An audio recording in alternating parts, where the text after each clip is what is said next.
children need 4 messages from birth to death, to our death, I guess. I'm here, physically here with you.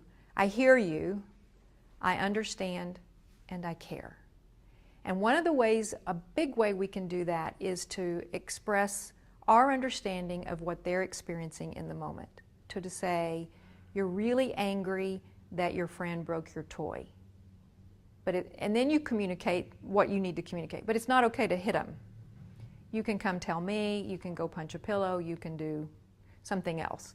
But how does it feel to you if you're really upset and someone says, whoa, that was really hard for you?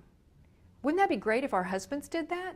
At the end of the day, and you've had X number of things go wrong and you're at the end of your rope and you just want somebody to understand, rather than fix it, you just say, oh, this is my day, and they go, wow, that would really be tough. I'm glad I didn't have that day. Wouldn't that feel good?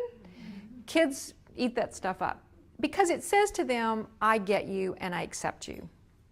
Then you can give them the consequence, you can do whatever you need to do, but they know it's coming out of a place of, I really care about you. It's not because I may be pretty frustrated with you, but I get how you're feeling, and I can still, out of love, tell you what comes next.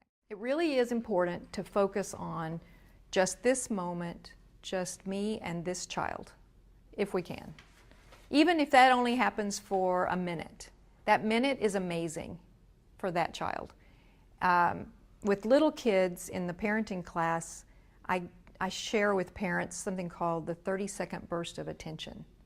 So you're on the phone or you're cooking dinner, and that's when they want you, right? Mommy, mommy, mommy, mommy, mommy, mommy. And they just can't stop. So you give them 30 seconds of undivided attention and say, okay, I'm listening for 30 seconds and then I'm going to go back and do what I was doing before. You give them that 30 seconds and then you go back to doing what you did. That won't work every time, but it sure will work sometimes. And it just shares with them that they're important to you. It's really important to do relationship repairs with kids because it first of all, it reconnects the relationship, it repairs it, it models for them that we all make mistakes and that it's perfectly acceptable to apologize, right? When you do a relationship repair, you want to keep the focus on the child. You're really sad about what happened earlier. And then putting it something like, when I yelled at you before, I shouldn't have done that. What I wish I had done is, and then you tell them. It works great. And they feel loved in ways that almost nothing else can do. Were you surprised at how much the baby's emotional well-being was based on how mom responded? No? So, if, let's say mom does everything that she's supposed to do, but she's in a really bad mood. She had a big fight with her husband, and she's feeling overwhelmed, and the baby starts to cry, and she's like, okay, I guess I'm going to go take care of this now. That gets across, right? So, what a big job we have.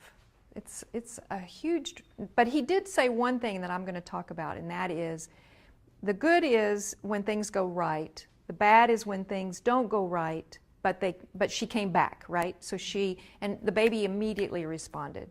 The ugly is if they don't ever come back. And so the baby is left to understand that experience and those feelings without any help, all right?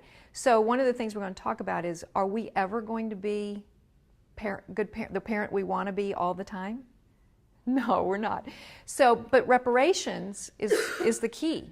And so we'll talk a little bit about that. So just know that this isn't about being perfect all the time. This is about being perfect about 50% of the time with repair.